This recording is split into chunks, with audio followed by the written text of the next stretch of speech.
Hello ಮಕ್ಕಳೇ, welcome to another session of this class 8th mathematics chapter number 3 understanding quadrilaterals. ಮಕ್ಕಳೇ, ಕ್ವಾಡ್ರಿಲ್ಯಾಟರಲ್ಗೆ ಸಂಬಂಧಪಟ್ಟಂತೆ ಇದು 4ನೇ ವಿಡಿಯೋ. ಈ ಹಿಂದಿನ ಎಲ್ಲಾ ವಿಡಿಯೋಗಳನ್ನ ನೀವು ನೋಡಬಹುದು. ಪ್ಲೇ ಲಿಸ್ಟ್ ಅಲ್ಲಿ ಹೋದ್ರೆ 8th ಮ್ಯಾಥಮೆಟಿಕ್ಸ್ ಅಂತ ಒಂದು ಪ್ಲೇ ಲಿಸ್ಟ್ ಇದೆ. ಅದರಲ್ಲಿ ಈ ಹಿಂದಿನ ಎಲ್ಲ ವಿಡಿಯೋಗಳನ್ನ ನೋಡಬಹುದು. ಹಿಂದಿನ ಕ್ಲಾಸ್ ಅಲ್ಲಿ ಎಕ್ಸರ್ಸೈಸ್ ನಂಬರ್ 3.3 ನಲ್ಲಿ 5 ಎಕ್ಸಾಂಪಲ್ಸ್ ಅನ್ನ ಮಾಡಿದ್ದೆ. ಇವಾಗ ಉಳಿದಿರುವ ಪ್ರಾಬ್ಲಮ್ಸ್ ಅನ್ನ ಸಾಲ್ವ್ ಮಾಡೋಣ. ಎಕ್ಸರ್ಸೈಸ್ 3.3 ವಿದ್ಯಾರ್ಥಿಗಳೇ, 6th ಕ್ವಶನ್ ನೋಡಿ. Two adjacent angles of a parallelogram have equal measure. Find the measure of each of the angles of the parallelogram. ವಿದ್ಯಾರ್ಥಿಗಳೇ, ಏನು ಕೊಟ್ಟಿದ್ದಾರೆ? Two adjacent angles of a parallelogram have equal measure. So let us assume that ಒಂದು ABCD ಒಂದು parallelogram assume ಮಾಡ್ಕೊಳ್ಳೋಣ.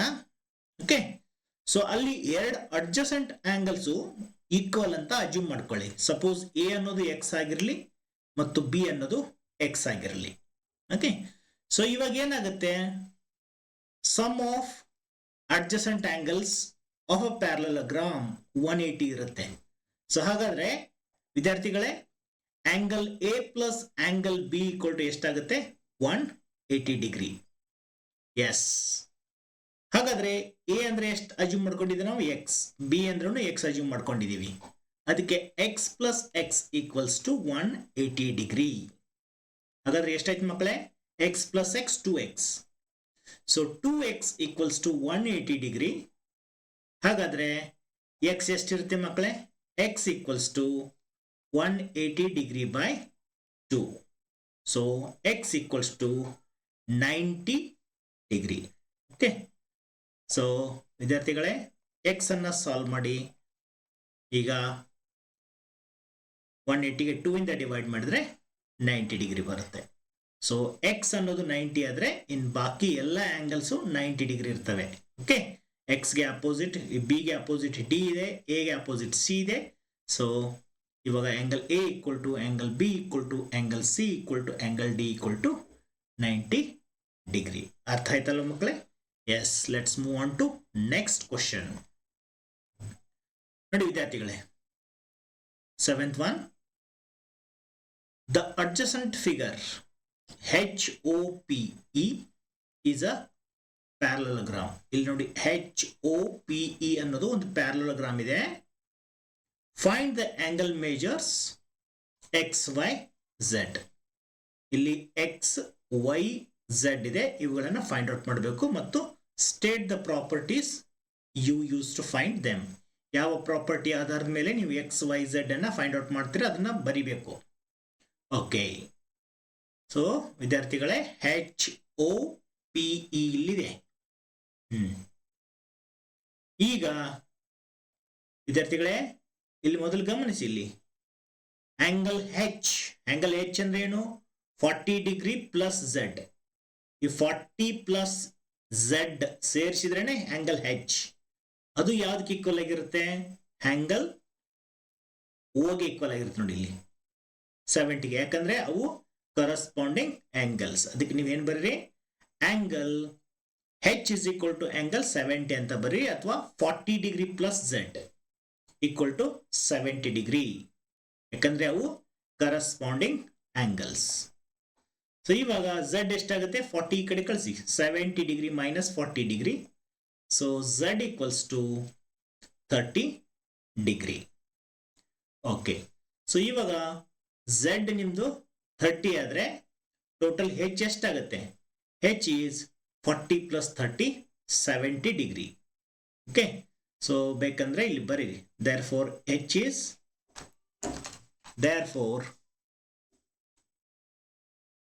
ಇಲ್ಲಿ H ಅನ್ನು ಬರೀರಿ.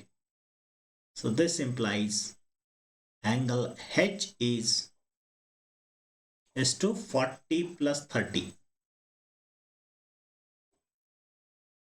Equal to 70 degree. ಈಗ ನೋಡಿ ಮಕ್ಕಳೇ, ಓಕೆ, ಈಗ ನಮಗೆ y ಬೇಕು. ಈಗ ನೋಡಿ y ಎಷ್ಟಕ್ಕೆ ಈಕ್ವಲ್ ಆಗಿರುತ್ತೆ? y ಅನ್ನೋದು 40ಗೆ ಈಕ್ವಲ್ ಆಗಿರುತ್ತೆ. ಯಾಕಂತಂದ್ರೆ ನೋಡಿ ಈ ಆಂಗಲ್, ಈ 40 ಮತ್ತು y ಅನ್ನೋದು ದೇ ಆರ್ ಆಲ್ಟರ್ನೇಟ್ ಆಂಗಲ್ಸ್. ಇದು y ಅನ್ನೋದು 40ಗೆ ಈಕ್ವಲ್ ಇರುತ್ತೆ. Yes, so y equal to 40 degree because they are alternate angles. ಇವಾಗ ಗಮನಿಸಿ, angle E plus angle H ಅವು ಕರಸ್ಪಾಂಡಿಂಗ್ ಆಂಗಲ್ಸ್ ಇದೆ. Angle E plus angle H, ಅದಕ್ಕೆ angle E plus angle H equal to ಎಷ್ಟು? 180 degree because they are adjacent angles. Corresponding ಅಲ್ಲ, adjacent angles ಅವು. Okay, so angle E ಅಂದ್ರೆ X ಇದೆ, ಹೆಚ್ ಅಂದ್ರೆ ಎಷ್ಟು? ಹೆಚ್ ಅಂದ್ರೆ ಇಲ್ಲೇ ಬರ್ದಿದ್ದೀನಿ 40 ಪ್ಲಸ್ 30 ಈಕ್ವಲ್ ಟು 180 ಡಿಗ್ರಿ, ಅಥವಾ ನೇರವಾಗಿ ಹೆಚ್ ಅಂದ್ರೆ 70 ಬರೀರಿ. So x plus 70 degree equals to 180 degree. 70 ಈ ಕಡೆ ಕಳಿಸಿ ಮಕ್ಕಳೇ. 180 ಡಿಗ್ರಿ ಮೈನಸ್ 70 ಡಿಗ್ರಿ, ಸೊ ಎಷ್ಟು ಬಂತೀಗ? X equals to 110 degree. ಅರ್ಥ ಆಯ್ತಲ್ವಾ? ಎಸ್, ಸೊ ಈ ರೀತಿ ನೀವು ಎಕ್ಸ್ ವೈ ಝೆಡ್ ಅನ್ನ ಫೈಂಡ್ ಔಟ್ ಮಾಡಬೇಕು. ನೆಕ್ಸ್ಟ್ ನೋಡಿ, question number 8th one. Find the values of x and y in the following GUNS and RUNS parallelogram. Yes, ಇಲ್ಲಿ GUNS ಮತ್ತು RUNS ಅನ್ನೋದು ಎರಡು ಪ್ಯಾರಲೋಗ್ರಾಮ್ ಕೊಟ್ಟಿದ್ದಾರೆ. ಅದರಲ್ಲಿ ಎಕ್ಸ್ ಮತ್ತು ವೈ ಅನ್ನ ಫೈಂಡ್ ಔಟ್ ಮಾಡಬೇಕು. ಎಸ್, ಮೊದಲನೇ ತಳನ ಬಹಳ ಇಂಟ್ರೆಸ್ಟಿಂಗ್ ಮತ್ತು ಈಸಿ. ಓಕೆ ವಿದ್ಯಾರ್ಥಿಗಳು ಗಮನಿಸಿ, ಇಲ್ಲಿ ಜಿ ಎಸ್ ಅನ್ನೋದು ಯು ಎನ್ ಗೆ ಈಕ್ವಲ್ ಇದೆ. ಯಾಕಂದ್ರೆ ಅವೆರಡು ಏನಿದೆ opposite sides. In a parallelogram opposite sides are equal. ಅದಕ್ಕೆ ಮೊದಲನೇದು ಜಿ ಎಸ್ ಅನ್ನೋದು ಯು ಎನ್ ಗೆ ಈಕ್ವಲ್ ಇರುತ್ತೆ because opposite sides are equal. ಈಗ ಜಿ ಎಸ್ ಅನ್ನೋದು ಎಷ್ಟಿದೆ? 3x. So 3x equals to 18. ಹಾಗಾದ್ರೆ ಎಕ್ಸ್ ಸಿಕ್ಕಷ್ಟು ಎಷ್ಟಾಗುತ್ತೆ ಮಕ್ಕಳೇ? X equals to 18/3. ಈ 3 ಅನ್ನ ಕೆಳಗಡೆ ಬರುತ್ತೆ, 18/3. ಸೊ 3 1 ಹೊಡಿರಿ, ಇದನ್ನ 3 1 3 6 18. ಸೊ ಎಕ್ಸ್ ಈಕ್ವಲ್ ಟು ಎಷ್ಟು ಬರುತ್ತೆ? 6. ಓಕೆ, 3 1 3 6. ಅದೇ ತರ ನೋಡಿ ಇನ್ನೊಂದು ಸೈಡ್ ನೋಡಿ, G U equals to, G U ಅನ್ನೋದು ಎಸ್ ಎನ್ ಗೆ equal. Okay, so side G U equal to side S N because opposite sides are equal. Okay, so G U ಅನ್ನೋದು ಎಷ್ಟಿದೆ? 3y - 1. So 3y - 1 equals to 26 ಅಂತ ಬರ್ಕೊಳ್ಳಿ. ಈ -1 ಅನ್ನು ಈ ಕಡೆ ಕಳಿಸಿ. 3y equals to 26 plus 1. So 3y equal to 27 ಆಗುತ್ತೆ. ಓಕೆ, ಹಾಗಾದ್ರೆ y ಎಷ್ಟು ಮಕ್ಕಳೇ? y equal to 27/3. 27/3, 3 1 3 9. So y equal to 9. Easy ಅಲ್ವಾ? ಎಸ್, ಅದೇ ತರ ಇನ್ನೊಂದು ನೋಡಿ, ಇಲ್ಲಿ ಎಕ್ಸ್ ವೈ ಫೈಂಡ್ ಔಟ್ ಮಾಡೋದಿದೆ. ಗಮನಿಸಿ, ಇಲ್ಲಿ ಡಯಾಗೋನಲ್ಸ್ ನಲ್ಲಿದೆ ಎಕ್ಸ್ ವೈಗಳು. ಓಕೆ, ಸೊ ಪ್ರಾಪರ್ಟಿ ಗೊತ್ತಿರುತ್ತೆ ನಿಮಗೆ, ಡಯಾಗೋನಲ್ಸ್ ಬೈಸೆಕ್ಟ್ ಈಚ್ ಅದರ್. ಡಯಾಗೋನಲ್ಗಳು ಏನಾಗ್ತವೆ? ಬೈಸೆಕ್ಟ್ ಆಗ್ತವೆ, ಅಂದ್ರೆ ಎರಡು ಸಮಭಾಗಗಳಾಗ್ತವೆ ಈ ಪಾಯಿಂಟ್ ಅಲ್ಲಿ. ಓಕೆ, ಸೊ ಅದಕ್ಕೆ ಈ 20, ಸಪೋಸ್ ನಾನು ಏನಾದ್ರೂ ಇಲ್ಲಿ ಓ ಅಂತ ಅಂದ್ಕೊಂಡ್ರೆ, ಇದನ್ನ ಈ ಪಾಯಿಂಟ್ ಅನ್ನ ಓ ಅನ್ಕೊಂಡ್ರೆ ಎಸ್ ಓ ಅನ್ನೋದು ಓ ಗೆ ಈಕ್ವಲ್ ಇರುತ್ತೆ. ಓಕೆ, ಸೊ ಎಸ್ ಓ ಅನ್ನೋದು ಓ ಗೆ ಈಕ್ವಲ್ ಆಗಿರುತ್ತೆ ಮತ್ತು ಆರ್ ಓ ಅನ್ನೋದು ಓ ಎನ್ ಗೆ ಈಕ್ವಲ್ ಆಗಿರುತ್ತೆ. ಅದಕ್ಕೆ ನೀವೇನ್ ಬರೀಬೇಕು? y + 7. ಮೊದಲು ಇದನ್ನ ಕಂಡಿಡಿರಿ. ಇದು y + 7 ಈಕ್ವಲ್ ಟು 20 ಅಂತ ಬರ್ಕೊಳ್ಳಿ. ಓಕೆ, ಸೊ ಇದು y + 7 ಅನ್ನೋದು ಈ 20 ಗೆ ಈಕ್ವಲ್ ಆಗಿರುತ್ತೆ because O is the midpoint of the diagonal SC. O ಅನ್ನೋದು ಮಧ್ಯ ಬಿಂದು ಇರುತ್ತೆ. ಅದಕ್ಕೆ y + 7 ಇಲ್ಲಿಂದ ಇಲ್ಲಿವರೆಗೆ ಎಷ್ಟು ಇರುತ್ತೋ ಇಲ್ಲಿಂದ ಇಲ್ಲಿವರೆಗೆ ಅಷ್ಟೇ ಇರುತ್ತೆ. ಅದಕ್ಕೆ y + 7 = 20 ಅಂತ ಬರ್ಕೊಳ್ಳಿ. 7 ಈ ಕಡೆ ಕಳಿಸಿ. So y equal to 20 minus 7. So ಏನಾಗುತ್ತೆ ಇವಾಗ y ಈಕ್ವಲ್ ಟು 20 ಮೈನಸ್ 7 ಅಂದ್ರೆ 13. ಎಸ್. ಅದೇ ತರ ಇನ್ನೊಂದು ಡಯಾಗೋನಲ್ ಗಮನಿಸಿ ಇಲ್ಲಿ ಆರ್ ಎನ್. ಓಕೆ, ಸೊ ಹಾಗಾದ್ರೆ ಎಕ್ಸ್ ಪ್ಲಸ್ ವೈ ಅನ್ನೋದು 16ಗೆ ಈಕ್ವಲ್ ಇರುತ್ತೆ. ಸೊ ಎಕ್ಸ್ ಪ್ಲಸ್ ವೈ ಅನ್ನೋದು 16ಗೆ ಈಕ್ವಲ್. ಈಗ ನಮಗೆ y ಗೊತ್ತಿದೆ, y ಅಂದ್ರೆ 13. ಸಬ್ಸ್ಟಿಟ್ಯೂಟ್ ಮಾಡಿ, x plus 13 equal to 16. Okay, so 13 ಈ ಕಡೆ ಕಳಿಸಿ, x equals to 16 minus 13. So ಹಾಗಾದ್ರೆ ಎಷ್ಟಾಯ್ತು ಮಕ್ಕಳೇ? x ಈಕ್ವಲ್ಸ್ ಟು 16 ಮೈನಸ್ 13 ಅಂದ್ರೆ 3. ಈಜಿ ಅಲ್ವಾ? ಎಸ್. ಅದೇ ತರ ಕ್ವಶನ್ ನಂಬರ್ 9 ಗಮನಿಸಿ ಇಲ್ಲಿ ವಿದ್ಯಾರ್ಥಿಗಳೇ. ಇಲ್ಲಿ ಏನಿದೆ? 2 ಪ್ಯಾರಲೋಗ್ರಾಮ್ ಇದೆ. Okay, in the above figure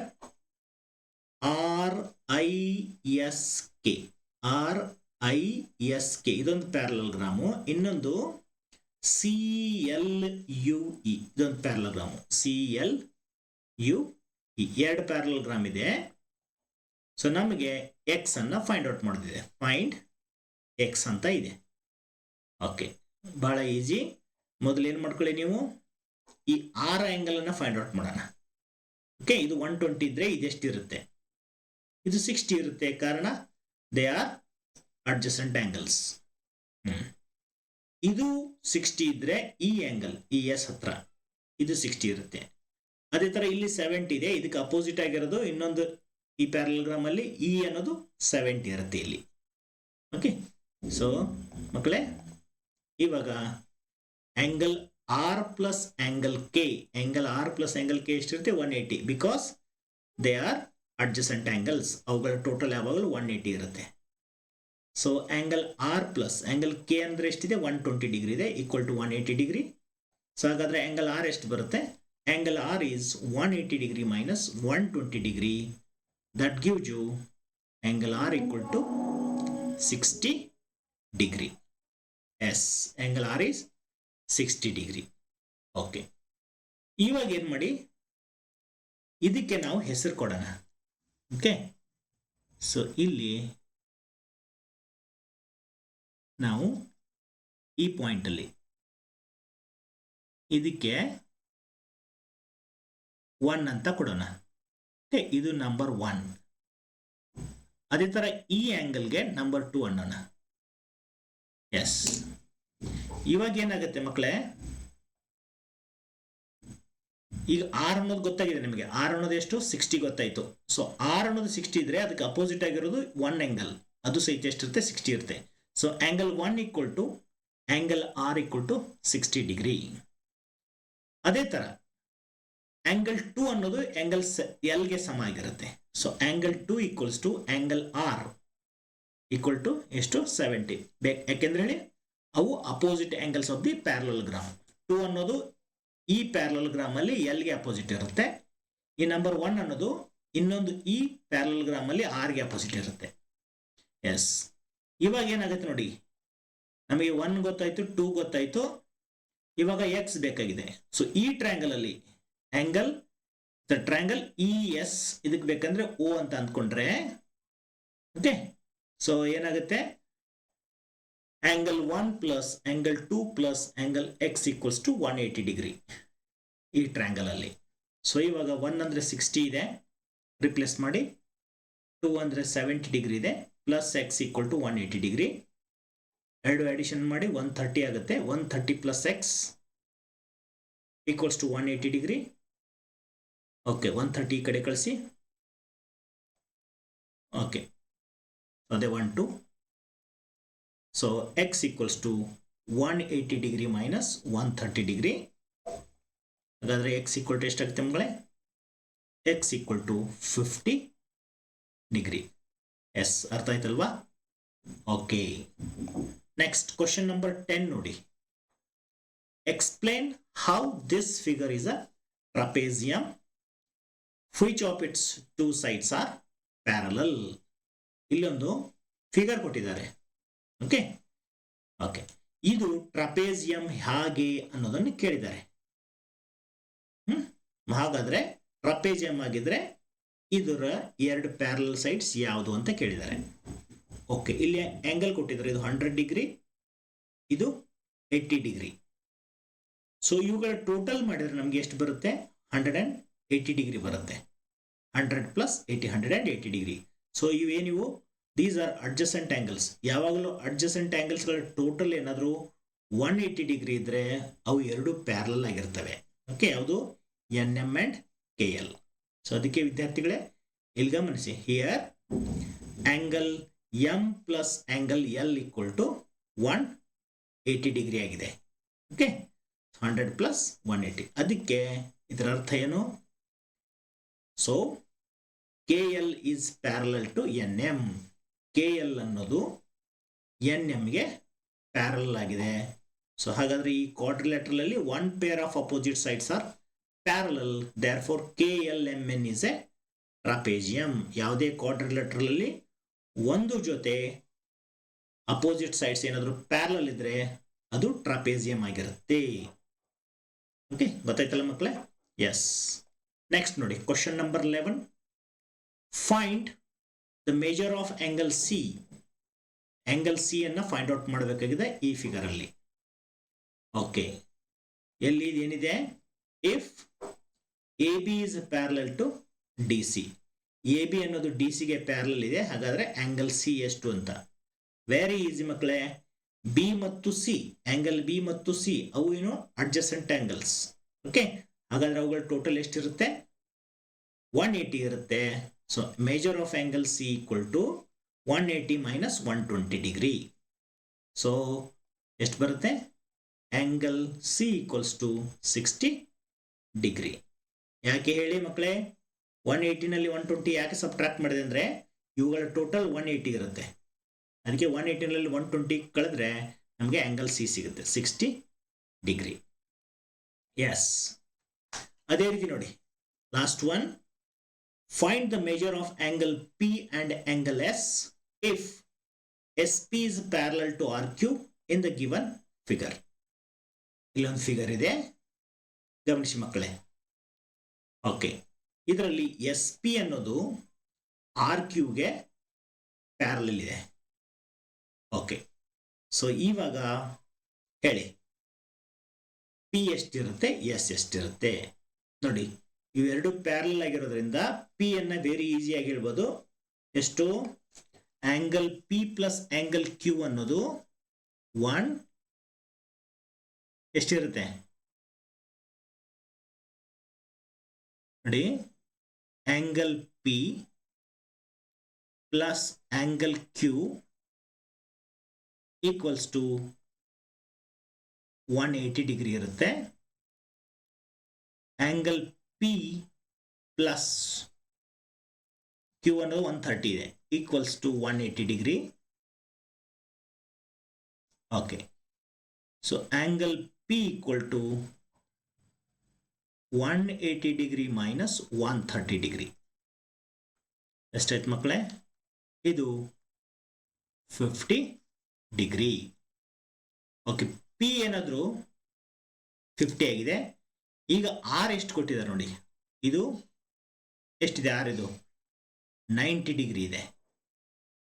okay, so 90 ಇದ್ರೆ ಇಲ್ಲಿ ಆಂಗಲ್ R ಎಷ್ಟಿದೆ? Angle R is 90. So this implies angle S ಎಷ್ಟಿರ್ಬೇಕು ಹೇಳ? ಅದು 90ನೇ ಇರುತ್ತೆ. ಯಾಕಂದ್ರೆ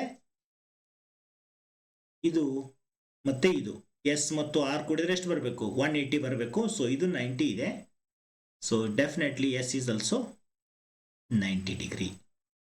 ಓಕೆ, ಸೊ ವಿದ್ಯಾರ್ಥಿಗಳೇ ಅರ್ಥ ಆಯ್ತು ಅಂದ್ಕೊಂಡಿದ್ದೀನಿ. ಅರ್ಥ ಆಗಿದ್ರೆ ಲೈಕ್ ಮಾಡೋದನ್ನು ಮರಿಬೇಡಿ, ಮತ್ತೆ ಚಾನಲ್ಗೆ ಹೊಸಬರಾಗಿದ್ದರೆ ಸಬ್ಸ್ಕ್ರೈಬ್ ಮಾಡ್ಕೊಳ್ಳಿ. So take care and all the best. We will meet in the next session.